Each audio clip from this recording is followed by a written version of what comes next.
আজ এক বৃদ্ধ মহিলা এসেছেন আমাদের বাড়িতে। দাদু তো বেজায় খুশি, কিন্তু ঠাকুমা বারবার রেগে ফুঁপিয়ে উঠছেন একদম। কথার মাধ্যমে যা জানতে পেলাম, ইনি হচ্ছেন তিনি যার সাথে আমার দাদুর বিয়ে ঠিক হয়েছিল, কিন্তু ভুলবশত বিয়ে হয়ে গেছে ঠাকুমার সাথে। নাম হচ্ছে লতা, দাদু আবার আদর করে ডাকছেন লতু। দাদু চুপিসারে আমায় বলে দিয়ে গেলেন, তোর এই স্পেশাল পাস্তাটা বানা যেটা আমায় খাইয়েছিলি। আমাকেও তো লতুকে দেখাতে হবে যে আমিও ভাত ডাল ছাড়া অনেক কিছু খাই। এবার ঠাকুমা আর লতু ঠাকুমার মধ্যে চললো কথার লড়াই, কে কত ভালো রান্না করতে পারে, কে পঞ্চপদ রাঁধতে পারে, কার বাপের বাড়ি কত বড় লোক, এই নিয়ে সব চললো।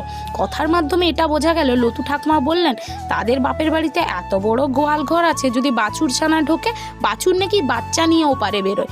আমার ঠাকুমা আবার কিসে কম যায়, তিনিও বললেন তাদের বাপের বাড়িতে এমন বাঁশ বাগানে এমন বাঁশ ধরে যা নাকি চাঁদ অবধি পৌঁছায়। লতু ঠাকুমা বললেন, বাবা তাহলে বাঁশটা রাখো কোথায়, কেন তোমাদের গোয়াল ঘরে, তুমি কোনোদিন ঢুকে দেখোনি?